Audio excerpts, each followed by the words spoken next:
ഇത് Saint Peter's square. ലോകത്തിലെ ഏറ്റവും പ്രശസ്തമായ സ്ക്വയറുകളിൽ ഒന്നാണിത്. 320 മീറ്റർ നീളവും 240 മീറ്റർ വീതിയും 3 ലക്ഷം ആളുകളെ ഉൾക്കൊള്ളാൻ കഴിയുന്നത്ര വിസ്തൃതിയും.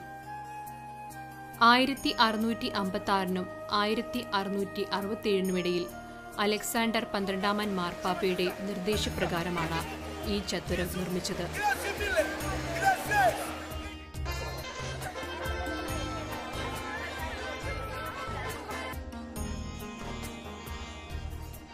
ചത്വരത്തിന് 2 വശങ്ങളിലുമുള്ള പവലിയനു മുകളിൽ ക്രിസ്തുവിനു വേണ്ടി വീരമൃത്യു വരിച്ച 140 വിശുദ്ധരുടെ പ്രതിമകളും സ്ഥാപിച്ചിരിക്കുന്നു. ഈ സന്ദർശന വേളയിൽ ഈ ചത്വരത്തിൽ മുമ്പ് കണ്ടിട്ടില്ലാത്ത ഒരു പ്രതിമ. സത്യത്തിൽ ഈ പരിസരത്തിന് ഒട്ടും യോജിക്കാത്ത തരത്തിലുള്ള ഒരു കലാസൃഷ്ടി. പ്രതിമ ഒറ്റനോട്ടത്തിൽ എല്ലാ തരത്തിലും അതിന്റെ ശില്പഭംഗി നമ്മെ ആകർഷിക്കുമെങ്കിലും അത്രയും വിശാലമായ ഈ ചത്വരത്തിൽ ഈ ഭാഗത്തുള്ള എല്ലാ ശില്പങ്ങളും കലാരൂപങ്ങളും മാർബിൾ വർണ്ണത്തിൽ തിളങ്ങുമ്പോൾ ഈ ശില്പം ഒരു കരട് പോലെ വേർപെട്ടു നിൽക്കുന്നു. അവിടെയാണ് ഇപ്പോഴത്തെ പാപ്പായെ നാം വേർതിരിച്ചു കാണേണ്ടത്. കുടിയേറ്റക്കാരോടും അഭയാർത്ഥികളോടും അദ്ദേഹത്തിന്റെ മനോഭാവം.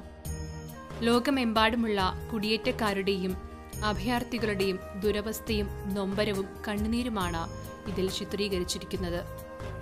ഒരു ബോട്ടിൽ വിവിധ രാജ്യങ്ങളിൽ നിന്ന് 140ഓളം ആളുകൾ. നാസികളുടെ ജർമ്മനിയിൽ നിന്നും രക്ഷപ്പെട്ടു വരുന്ന ഒരു ജൂതൻ, പോളണ്ടുകാരി ഗർഭിണി. അങ്ങനെ കണ്ണീരിന്റെ താഴ്വരയിൽ സഞ്ചരിക്കുന്ന 140 മനുഷ്യക്കോലങ്ങൾ. ബോട്ടിന്റെ മധ്യഭാഗത്ത് ഒരു മാലാഖയുടെ ചിറക് ഉയർന്നു നിൽക്കുന്നത് കാണാം.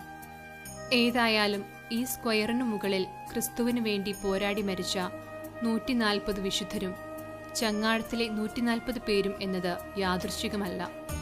കനേഡിയൻ ശില്പിയായ തിമോത്തി പി ഷാൽവാസി നിർമ്മിച്ച ഈ ശില്പം ആരുടെയും കണ്ണ് നനയിക്കുന്നത് തന്നെ.